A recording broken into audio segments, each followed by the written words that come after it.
Eh bien, Arnaud, bonjour. Bonjour Eric. Bienvenue sur ce nouveau plateau de l'AFNAIM où on va parler de ma prime Rénov en copropriété. Exactement. Voilà, et je tiens à dire que pour des raisons techniques, on a décidé de toujours être habillés de la même façon. D'accord ? Donc dorénavant, quand vous retrouverez Arnaud et moi, on sera habillés tous les deux en costume bleu qui me va mieux à moi qu'à lui, mais on sera tout le temps habillés comme ça. Ça, pour qu'il y ait une touche, comment on appelle ça, une marque, c'est ça ? Oui, mais d'élégance. Voilà. C'est l'éco-responsabilité, c'est pour... voilà. Alors, nous allons parler de MaPrimeRénov'. Ouais, c'est quoi plus MaPrimeRénov'? sérieusement, Alors, c'est une excellente question. MaPrimeRénov', c'est un dispositif mis en place par l'État pour accompagner les copropriétés dans la rénovation énergétique. Tu le sais, tout le monde le sait, aujourd'hui, on a devant nous des impondérables écologiques. Et le bâtiment, qui est un des principaux consommateurs d'énergie et émetteurs de gaz à effet de serre, doit faire toute une campagne de travaux pour répondre aux normes écologiques. Et ça a une incidence capitale puisqu'on parle de MaPrimeRénov' copro, mais derrière ça, on parle de la vente des appartements et de la location des appartements. D'accord. Parce que tout le monde le sait aujourd'hui, les propriétaires aujourd'hui ne peuvent plus augmenter les loyers des logements mal notés. Demain, il y aura une interdiction de location. Et la seule issue pour répondre à la loi et pouvoir remettre ces logements, outre des travaux privatifs, mais il y a aussi des travaux que la copropriété doit réaliser. Et pour ça, l'État a mis en place un programme pour accompagner les copropriétés qui s'appelle MaPrimeRénov'. Et on a la chance d'avoir un correspondant local qui va se présenter, qui va expliquer sa mission. Il intervient principalement sur la métropole de TPM toulonnaise. Et donc, c'est M. Fenouillet du bureau Citémétrie à qui je laisse la parole pour nous parler de MaPrimeRénov'. Oui, bonjour, merci pour l'invitation. Donc, je suis conseiller France Rénov' sur le territoire de la métropole de Toulon. Il y a 5 ans, la métropole de Toulon a mis en place le dispositif Bien chez soi, qui est un guichet unique de la rénovation énergétique, où on renseigne tout type de ménage, propriétaires occupants, propriétaires bailleurs, qui soient en maison individuelle ou en copropriété. Donc là, aujourd'hui, on parle effectivement plus de MaPrimeRénov' copropriété, qui a été mis en place en 2021 par l'État, qui avant était réservé aux copropriétés fragiles. Donc depuis 2 ans, c'est ouvert à l'ensemble des copropriétés pour un projet qui permette de faire 35% de gains énergétiques. Donc, je veux couper, c'est quoi une copropriété fragile ? La copropriété fragile, c'est une copropriété qui a des impayés de l'ordre de 8%. D'accord. C'était un calcul comme ça qui était fait avant, et maintenant ça a été ouvert à l'ensemble des copropriétés. Voilà. Donc le dispositif Bien chez soi, c'est un conseil gratuit neutre indépendant. On renseigne les particuliers sur la technique, on les oriente vers les entreprises et on les renseigne sur les aides financières. Donc c'est vraiment, on essaye d'être le plus complet possible. Donc pour les copropriétés, il faut déjà 75% de résidence principale. Ça, c'est pour pouvoir bénéficier du voilà, ça ne concerne ça, que les copropriétés. C'est pour éviter tout ce qui est location saisonnière et résidence secondaire. Sur le bord de mer, on peut avoir des immeubles en résidence secondaire. Sur cela, on ne pourra pas faire de MaPrimeRénov' copropriété. Pour l'instant. Donc si on n'est pas dans ce cas-là et que moi je suis copropriétaire de cet immeuble, j'ai pas droit aux aides. Non. Si on n'est pas dans, s'il y a trop de résidences, moi, si je suis dans un immeuble où il y a trop de résidences secondaires, je bénéficie pas de ces aides. C'est pas le public initial. L'État se concentre aujourd'hui sur les immeubles à plus de 75% en d'habitation principale. Mais à ce jour, comme disait Arnaud, peut-être la loi va évoluer. C'est juste pour le ça vous soulever, empêche parce que pas c'est quand même dommage. C'est pas parce que vous n'avez pas de prime que vous ne pouvez pas faire des travaux d'isolation ou de rénovation. Oui, vous n'aurez pas de prime, mais dans tous les cas, l'idée, c'est d'avoir un gain, et comme le disait Arnaud, de trouver des solutions pour qu'on consomme moins et qu'on pollue moins. Alors j'allais dire, comme disait M. Fenouillet, il y a aussi une condition sine qua non, on parlait de 35% de gain énergétique. Oui, c'est la condition la plus difficile à remplir. Voilà, donc il faut au moins 2 travaux. Qui nous pose problème aujourd'hui. Donc il nous faut au moins 2 travaux. Donc une réfection de toiture, ça ne sera pas possible. Un ravalement simple, ça suffira pas non plus. Ravalement avec isolation. Il faudra au moins 2 travaux, toiture et ravalement avec isolation, ou isolation des murs et ventilation. Donc c'est ce genre de projet-là. Voire 3. Voire 3. Vous êtes un peu optimiste. Oui. Voire 3, c'est vrai. Obtenir 35%, Eric, les gens ne se rendent pas compte, mais 35% d'économie d'énergie sur un bâtiment, c'est énorme. Et alors, c'est la volonté du législateur. C'est-à-dire que le législateur ne voulait plus que les copropriétés fassent un chantier, puis un autre chantier, puis un autre chantier. Le législateur souhaite que les copropriétés, un peu comme le citoyen d'HLM, mais on n'a pas les mêmes budgets, fassent un package de travaux. Et comme l'a dit M. Fenouillet, c'est-à-dire une toiture, une isolation de façade, peut-être et le plancher bas. Et le plancher bas. Sur une copropriété là, qui vient de voter ses travaux de rénovation globale, on a effectivement rénovation de la toiture avec isolation des façades et isolation du plancher bas. Ça permet de faire 35% de gain énergétique. Ça tient en compte le fait que les gens éventuellement aient changé leurs fenêtres ou ça fait partie des travaux en plus? Non, les fenêtres là sont pas prises en compte. Mais effectivement, dans l'audit énergétique, le nombre de fenêtres déjà changées va être pris en compte effectivement pour modéliser le bâtiment dans son état initial. Quand vous dites pas prise en compte, ça veut dire que je garde des fenêtres de 1940 et j'isole ma façade? Alors, ça peut arriver. Non, 1940, non. Parce que 1940, ça ne serait pas possible. Je suis le candidat de service. Elle ne tiendrait plus. Mais en fait... vraiment que... Je viens pas chez toi. Non, ça va, les fenêtres sont... Ça peut arriver. En fait, d'abord... ce qui est compliqué d'embarquer les travaux de rénovation de fenêtres, si toute la copropriété elle est en simple vitrage, ça sera facile de faire voter du double vitrage pour tout le monde. Mais s'il y a déjà la moitié qui ont déjà payé un double vitrage, pourquoi ils vont payer pour ceux qui sont restés en simple vitrage? Ils vont pas voter le double vitrage pour tout le monde. Ça reste plus compliqué. On se penche principalement sur les travaux communs. Voilà, là c'est l'enveloppe. Déjà travailler sur l'enveloppe. C'est travaux de gros œuvres. C'est déjà suffisamment difficile, si tu veux. Il faut se concentrer sur l'enveloppe, sur le bâtiment. Donc les fenêtres ne font pas partie des travaux communs. C'est un cas particulier. Ce sont des équipements. Fenêtres volées, on va dire. C'est des équipements privatifs qui doivent correspondre à une norme collective. Mais qui sont d'intérêt collectif. Donc ils pourraient être pris en compte dans travaux privatifs d'intérêt collectif. Voilà. Dans le cas d'un changement global. Voilà. Si toutes les fenêtres sont changées. Par contre, si éventuellement, individuellement, quelqu'un veut le faire, il aura aussi des aides et des primes parce qu'il fera une isolation dans son appartement.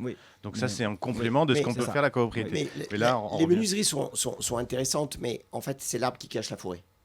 Aujourd'hui, les économies générées sur un double vitrage ne sont pas à la hauteur des enjeux qu'on attend.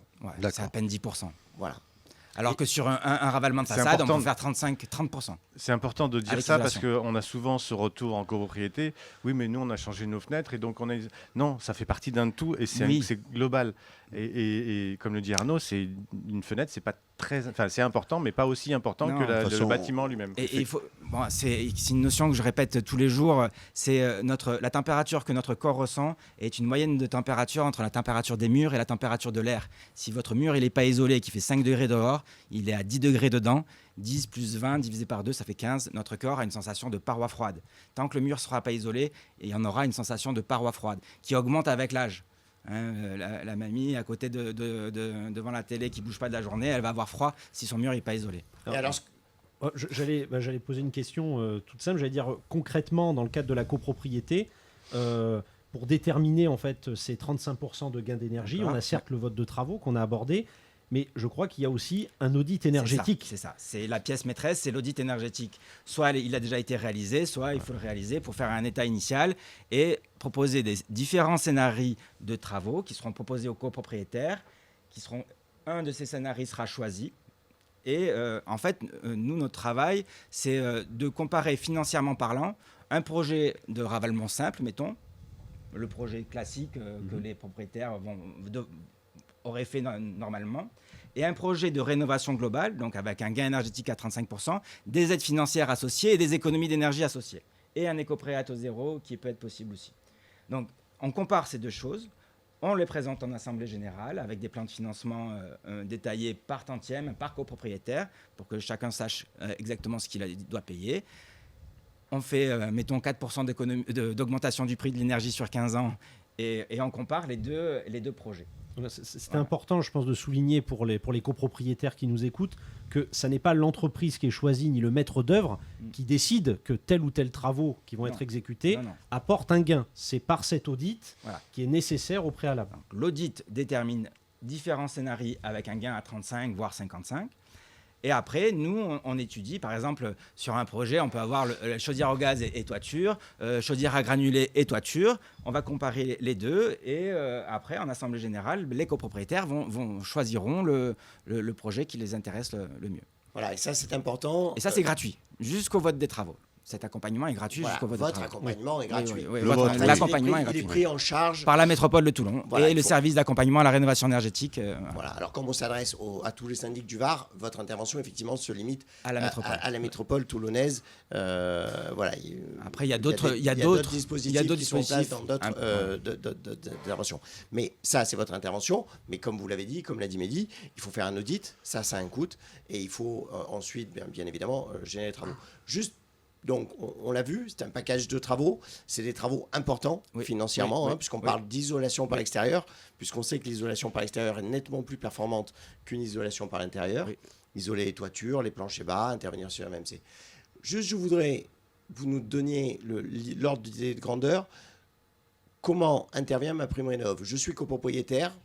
Le syndic me présente ce package de travaux. Ma quote-part est de 10 000 €, puisqu'on est dans cet ordre de grandeur souvent. Comment, de quoi vais-je pouvoir bénéficier? Comment ma quote-part va être prise en charge? Donc, sur 10 000 €, mettons, si on part sur une quote-part de 10 000 €, on peut aller jusqu'à 15 000, mais voilà, sur 10 000 €, on va avoir 25% d'aide de l'État sur les 10 000. Donc 2500. Voilà. Plus après un montant des certificats d'économie d'énergie en rénovation globale qui lui dépend des travaux, donc il est un peu difficile à évaluer, mais on va dire de l'ordre de 5 à 10%. Et ensuite, vous avez droit à un éco-prêt à taux zéro. Donc nous, on travaille avec Domo Finance, qui est une filiale d'EDF. Éco-prêt à taux zéro sur 10 ans. Quand on sait que le taux d'emprunt aujourd'hui est monté à 4,5, voire 5, voire 6, donc ça devient aussi intéressant. Donc globalement, on se résume, si ma quote-part de copropriétaire de 10 000 €, je vais toucher une aide de 25% de l'État. 25% de l'État. Donc de 2 500 €. Voilà. Je vais toucher en plus les certificats d'économie d'énergie qui sont variables en plus en fonction du marché. 5 et 10%. Mais ça, les syndics maîtrisent bien. Donc ça veut dire que globalement, il va me rester sur 10 000 €, 6 500, 7 000 € à ma charge. Et ces 6 700, 7 000 €, je pourrais les faire financer par l'éco-prêt à taux zéro sur 7, 10 ans. Voilà, donc on va avoir une globale. Juste une spécificité, on se le dit aussi, si ma quote-part est de 10 000 €, le syndic va appeler aux copropriétaires les 10 000 €. Les 2 500 € de l'État seront versés ultérieurement. C'est un préfinancement. Oui. Il faut d'abord payer les travaux pour avoir l'aide financière derrière. C'est important ça de le souligner, parce que très souvent, en tant que syndic, on le rappelle, puisque les copropriétaires, des fois, et c'est humain, se disent « Ah ben s'il y a les aides, donc on n'a pas besoin de payer ». Non, bien entendu, quand il y a des aides d'ordre public, il faut avancer le coût des travaux. C'est ça. Et c'est ensuite à l'issue, à la réception, on peut dire consécutivement, que les aides peuvent être versées. Et donc c'est cumulable. C'est important de souligner que les aides sont cumulables. Tout est cumulable, effectivement. On a fait le tour ? Oui, juste un dernier mot sur la période constructive qui est la plus importante, on va dire, qui est à privilégier pour ce type de bâtiment. C'est entre 1950 et 1974, avant la première réglementation thermique. C'est là où il y a vraiment un gros potentiel de rénovation énergétique. Et enfin, je dirais, aujourd'hui, si l'État français aujourd'hui a mis en place un bouclier tarifaire sur le prix de l'énergie, juste un mot là-dessus, si l'État n'avait rien fait, en 1er janvier, on aurait un prix de l'énergie, électricité, gaz multiplié par 2, un peu plus de 2. Au 1er janvier 2023, il y aura une augmentation de l'ordre de 15% pour tout le monde. L'État prend en charge 105% de cette augmentation-là. 105% est pris en charge par l'État et 15% par le particulier. Donc le prix de l'énergie va exploser dans les prochaines années. Donc c'est vrai que la rénovation énergétique semble... c'est un indispensable. Je pense que nous, acteurs de la copropriété, on en est parfaitement convaincus. Nous avons pu échanger préalablement à cet entretien. Nous, aujourd'hui, ce qui bloque en copropriété, c'est ce seuil de 35% qui, aujourd'hui, reste trop élevé, malgré que nous soyons dans une région, ou à cause peut-être que nous soyons dans une région tempérée. Voilà. Mais ces travaux sont pour autant indispensables. Ils sont pour lutter contre le froid, mais ils sont aussi pour se prémunir du chaud. Tous ces travaux d'isolation permettent aussi une meilleure habitabilité. Confort d'été. Tout à fait. Voilà. Eh bien, merci messieurs. Merci à vous. Merci.